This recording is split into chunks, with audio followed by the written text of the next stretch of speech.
Class 10th standard math sample paper का question number 21 है। इससे प्रीवियस अगर आपने वीडियो नहीं देखा है तो कंप्लीट प्लेलिस्ट का लिंक आपको डिस्क्रिप्शन में मिल जाएगा। साथ ही साथ इसके हैंड रिटन पीडीएफ का भी नोट्स आपको डिस्क्रिप्शन में मिल जाएगा। 21 है। If the sum of two number, दो नंबर का सम हमें दिया है 1 to 15 और उसका एचसीएफ हमें दिया है that is 81। Then the possible number of pair, तो उस टाइप्स के कितने नंबर पॉसिबल हैं आप हमें बता दीजिए। ठीक है, तो बहुत सारा कॉन्सेप्ट वाला सारा क्वेश्चन है हमारा। कैसे होगा देख लीजिए। लेट अस सपोज एक नंबर हमारा x है, दूसरा नंबर हमारा y है। दोनों को अगर हम लोग सम कर लेते हैं हमें आता है 1 to 15 और इसका एचसीएफ हमें दिया है 81 है। अगर उसका एचसीएफ 81 है मतलब वो 81 का ही कहीं ना कहीं मल्टीपल होगा। नहीं समझ में आया सर? जैसे अगर हमारे पास कोई 6 नंबर है, ठीक है, मतलब हमारे पास 4 है और 6 दो नंबर है तो इसका अगर हम लोग एचसीएफ फाइंड आउट करेंगे तो एचसीएफ कितना आएगा? 2 आएगा।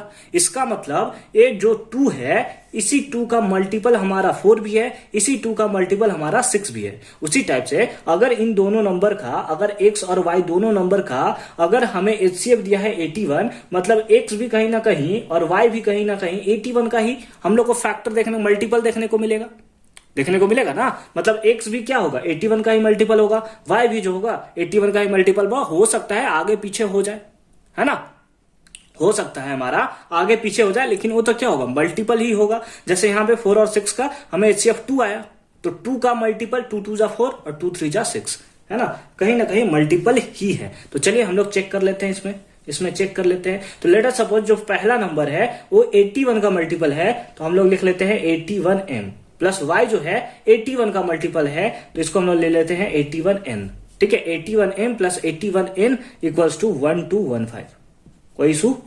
1 to 15 कोई इशू है? नहीं इशू है ना। क्यों? x को हम 81 का मल्टीपल ले रहे हैं क्योंकि एचसीएफ इसका 81 है। ठीक है, अब 81 कॉमन ले लिया हमने तो क्या आया? m plus n equals to 1 to 15 कितने टाइम्स में कैंसिल होगा? 81 है ना। तो हमारे पास कितना आया? m plus n equals to 15। यानी कि उन दोनों नंबर का सम कितना होगा? दैट इज हमें 15 देखने को मिलेगा। दोनों हम लोग का नंबर का क्या देखने को मिलेगा? 15 देखने को मिलेगा। मतलब क्या हुआ? इसका मतलब क्या हुआ? जैसे अभी हमने देखा कि 4 और 6 का हमें जो एचसीएफ निकाला वो एचसीएफ कितना आया? 2 आया। तो ये हमारा क्या है? 2 into 2 और ये हमारा क्या है? 2 into 3। तो ये हमें बता रहा है कि जब इन लोग दोनों का सम करेंगे तो 2 2 जा है, इसका एचसीएफ है, लेकिन 2 into 2 4 आ रहा है, 2 into 3 आ रहा है। तो 3 प्लस 2 करेंगे तो हमारा कितना आ रहा है? 5 आ रहा है। लेकिन यहां पे बोल रहा है नहीं, उन लोग दोनों का आप सम करोगे तो कितना आएगा? 15 हमारा आएगा। तो चलिए उस टाइप्स का पेयर कितना हो सकता है, पेयर के बारे में समझते हैं। जो जैसे इन लोग दोनों का सम हमारा कितना आ रहा था? 5 आ रहा था, तो हो सकता है एक हो जाए। छोड़िए, फिलहाल इसको छोड़िए। हमारा क्या है? m प्लस n हमारा 15 आ रहा है। तो इस केस में, एक केस में तो हमारा हो सकता है कि m एक तरफ हम लोग लिख ले रहे हैं m और एक तरफ हम लोग लिख ले रहे हैं n। तो एक तो केस हो सकता है कि m हमारा 14 हो, n हमारा 1 हो, है ना। एक हमारा m 14 हो, एक हमारा n 1 हो। तो उस केस में दोनों का सम हमारा कितना हो सकता है? 14 हो सकता है। फिर एक हमारा होगा इधर 13 हो, इधर 2 हो, ऐसा हो सकता है। फिर ए हो सकता है 12 हो सकता है, ये तो हमारा 3 हो सकता है। या फिर ये हमारा 11 हो सकता है, ये हमारा 4 हो सकता है। या फिर ये हमारा 10 हो सकता है, ये 5 हो सकता है। ये 9 हो सकता है, ये 6 हो सकता है। ये हमारा 8 हो सकता है, ये 7 हो सकता है, या 7 8। फिर तो हमारा वही रिपीट होने लगेगा।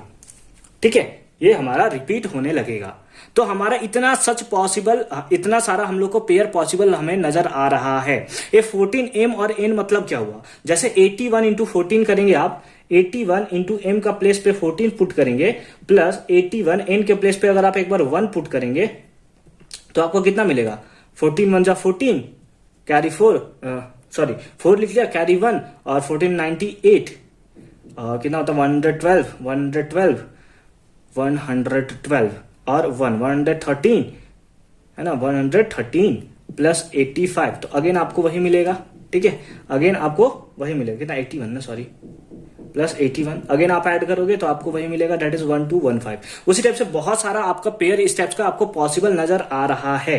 ठीक है, तो m और n का इतना सारा पॉसिबल वैल्यू हो सकता है। लेकिन क्योंकि हमारा HCF 81 है तो ये पॉसिबल तो पेयर हो सकता है क्योंकि दोनों प्राइम नंबर है। इसमें भी दोनों प्राइम नंबर ये पॉसिबल हो सकता है क्योंकि इन लोग दोनों के बीच में हमें फैक्टर देखने को मिल रहा है 3 का, है ना। 3 इसके पास भी है, 3 इसके पास भी है, 3 का मल्टीपल ये भी है। तो अगर इन लोग दोनों होता तो हमारा HCF 81 कहां होता है, तो 3 से मल्टीप्लाई 243 हो जाता। यानी कि इस टाइप से हमें नहीं हो सकता, जब भी होगा प्राइम नंबर होगा। जैसे 11 और 4 बिल्कुल हो सकता है, दोनों प्राइम नंबर है। 5 और 10 अगर दोनों से 5 HCF निकाल जाएगा, इसको 5 से मल्टीप्लाई करेंगे, ये हमारा HCF नहीं हो सकता। 9 और 6 ये भी नहीं हो सकता।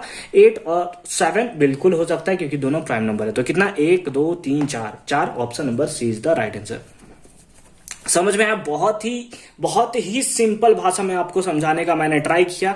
ये आप देख कर ही बता सकते थे, लेकिन फिर भी मैंने इसमें 5 मिनट आपको दिया, इसीलिए क्योंकि आप इस कॉन्सेप्ट को समझ सको। फिर से एक बार मैं आपको थोड़ा सा रिवाइज करा देता हूं। क्या है, x प्लस वाई हमारे दिया, 2 नंबर का सम 1 to 15 था। इसका HCF हमें 81 दिया था, मतलब ये भी 81 का मल्टीपल होगा, ये भी 81 का मल्टीपल होगा। m का वैल्यू 1 2 3 4 कुछ भी हो सकता है, n का वैल्यू भी 1 2 3 4 कुछ भी हो सकता है। ठीक है, तो m प्लस n, लेकिन इन लोग दोनों का अगर आप सम करोगे तो आपको कितना मिलेगा, 15 ही देखने को मिलेगा। तो एक केस में हो सकता है कि ये हमारा 14 हो, ये 1 हो, ये हमारा 13 हो, ये हमारा 2 हो, ये हमारा 12 हो, ये हमारा 3 हो। लेकिन ये 12 और 3 नहीं हो सकता। क्यों नहीं हो सकता? क्योंकि अगर इन लोग दोनों को हम लोग वैल्यू रखेंगे तो 81 कहां से होगा, वो तो किसी और टर्म से, लाइक 3 से तो मल्टीप्लाई हो जाएगा, 243 उसका HCF हमें देखने को मिलेगा। तो ऐसा नहीं हो सकता। जब भी होगा दोनों क्या होना, प्राइम नंबर होना चाहिए। तो ऐसा 4 नंबर पॉसिबल था, तो option number C is the right answer. तो आई होप कि क्वेश्चन आपको अच्छे से और क्लियरली समझ में आया होगा। मिलते हैं नेक्स्ट वीडियो में, दैट इज क्वेश्चन नंबर 22 के साथ। तब तक के लिए अच्छे से पढ़ाई करते रहिए।